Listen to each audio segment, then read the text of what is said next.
I'm going to share with you how I closed my first import-export deal as a complete beginner. The value of the deal was $32,000. Just being 100% transparent with you, I do not run an import-export company right now. And I hope you value my transparency, because there's a lot of people who lie about the amount of money that they make online, but that's not the type of person that I am.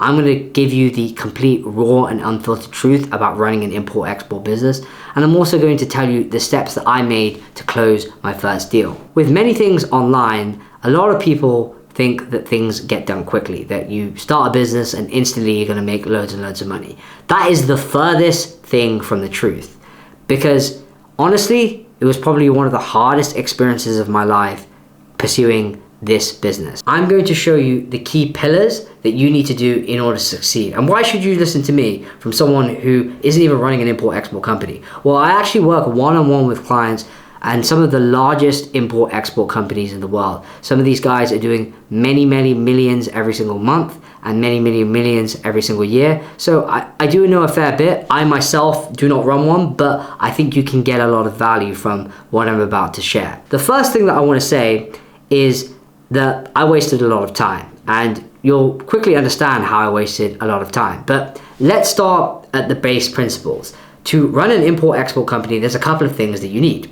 You need a supplier, you need a customer, and you need all the other things in between. I'm probably going to assume that you already have a supplier right now. You have all the documents that you need, the testing certificates, the licenses. It varies depending on the product. I myself was selling scrap metal. In particular, I was selling aluminium wire scrap. And not only do you need, of course, the supplier, but you also need a buyer. And in this video, I'm going to be going through how I actually closed that first deal, how I got it over the line with a lot of trouble. So let's just imagine you have a supplier. The first thing that you need to do is you need to find people who are interested in your product, who are interested in buying your product. And not only do you need to find people who are interested in it, you need to do a lot of volume, because it's very likely the first person that you speak to isn't going to be the person that is going to buy your product, which means that, sometimes people might not be happy with the specification, they might not be happy with the price, they might not feel like they trust you, and getting that first deal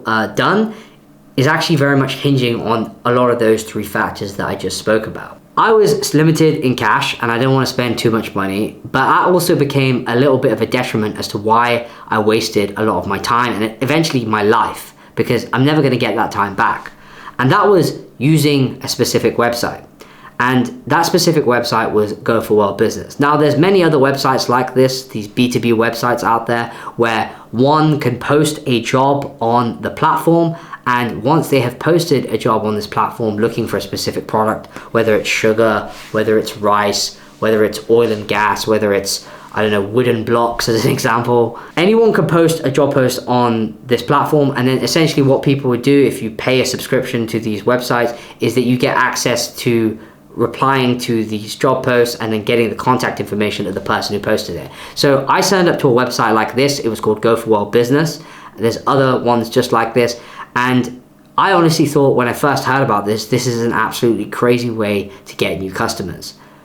But as I reached out to as many people every single day, I worked so hard. I remember reaching out to 20-30 people every day. I'd WhatsApp them, I'd call them, I'd keep following up with them. I noticed that a lot of these people weren't actually as serious as they said they were. And what makes me say that? Well, because every single time we got to a point where, I would get paid or I needed the contract to be signed, people would always find an excuse. They would either ghost you, they would stop replying to my messages, or they would unfortunately just find some weird excuse as to why they wouldn't want to buy with me and they wouldn't want to put a deposit down for my order or, open up a letter of credit. Initially, I was very excited. I was like, oh wow, I can close a deal for 100,000. They pay me a bit of money, and then, this could be great. Some of these deals that some of these platforms float are absolutely crazy. Some of these platforms just have deals for hundreds of thousands of tons of metals or hundreds of thousands of tons of sugar. And I was like, wow, this could be a great way for me to find a legitimate buyer. If this person wants to buy lots of product, this could be crazy. And I really thought that a lot of these people posting on these platforms were real legitimate players. But as I spent over a year doing this, as the days went on, I started to notice that a lot of people weren't really who they say they were, and I was wasting a lot of time. And because I was running another business at the time, it was an email marketing company in a completely different space, I was actually spending less time focusing on that business, and I was actually starting to make less money. I was making less profit because I was not focusing on it, and I was focusing more on this. And because of this, I was negative. I was negatively making less money. And for someone who's starting a new business, there's a lot of effort that goes into this, and it was starting to worry me. But as I started to go through with perspicacity and I really tried as much as possible, I found one diamond in the rough. And I got to a point where they actually signed a contract with me, and they went through all the due diligence processes. They looked at my product. They realized that yes, they could trust me. After a lot of convincing, a lot of back and forth with the calls and all these things, I eventually got to a point where they're about to send me money. After days and days of waiting, they're going to send the money, and they don't send the money. They eventually actually did send me 10% of $32,000. This all didn't have to take 1 year of time, and let me explain why. The problem with these platforms, these B2B job posting platforms where you post a requirement for a certain product, is there's no qualification.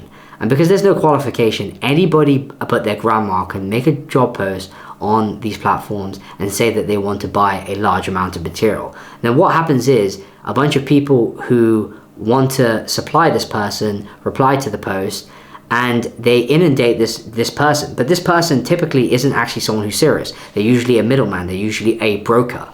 And they're just trying to find a product for someone else. So they're trying to essentially find and source something for someone else. They're not actually the end buyer. And what actually ends up happening is this person is never serious in the first place, because the person they're representing isn't someone who's legitimate anyway. It's just someone who's essentially persuaded someone to be a intermediary, but that end person is essentially a scammer. And this took me over a year to realize. And it probably wastes a lot of people's time online already. It's all because there's no due diligence process. There's no process where you can see if a person is actually who they say they are.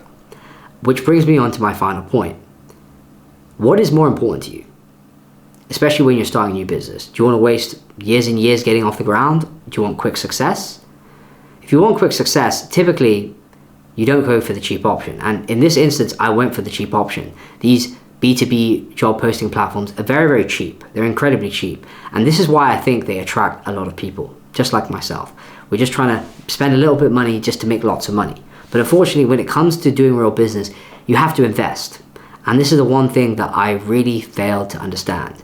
There's one thing that you can learn from this story, is these platforms aren't all that bad. And especially as a beginner, if you have literally no money and you can't invest in proper tools like using private trade data, our software, it's not a bad way to go. But the trade-off that you make is that you waste your time. And you speak to a lot of people who aren't serious, and a lot of people who are essentially intermediaries who represent a fake buyer or someone who's really not that interested. Nonetheless, the key thing to take from this is the amount of volume that you must do. The amount of outreach messages you must send to prospective new customers of your product if you're trying to export it. And this is the one biggest takeaway that I took from it. You know, I could moan and complain about these websites and how they aren't great, but at the end of the day, that's the world. The thing that you must do if you're really trying to succeed in this game, no matter how good quality your leads are, is you need to reach out to as many people as possible. And if you're not doing this, this is the absolute minimum requirement that you must do in this game. Because sometimes buyers don't like your pricing, they don't like your payment terms, they may not like, they might not trust you, as an example. There's a lot of things that play a factor. It's not just if the price is good, etc., etc. I hope you found this video valuable and you can understand how I closed my first deal. Now, unfortunately, while I did get paid and I get a 10% down payment for the product, unfortunately, I actually had to refund the buyer. And the reason why I had to refund the buyer is because my supplier actually scammed me. And I put a huge down payment down for the stock. I put around $17,000 down, and they never ended up actually delivering the goods. So it got to a point where the buyer was like, where's the goods? Is it coming? Have you shipped them? Can I have a copy of the bill of lading? And unfortunately, nothing came out. And I had to end up refunding the buyer. And it's all because I didn't do my due diligence, not only on the buyer side, but also on the supplier side. So when it comes to running an import-export business, it's all about working with people who you know are legitimate. Because all you need is one or two buyers and they can pay you 20 to 30,000 every single month. but those people need to be trustworthy. They need to be people who can deliver on time and stick to their word.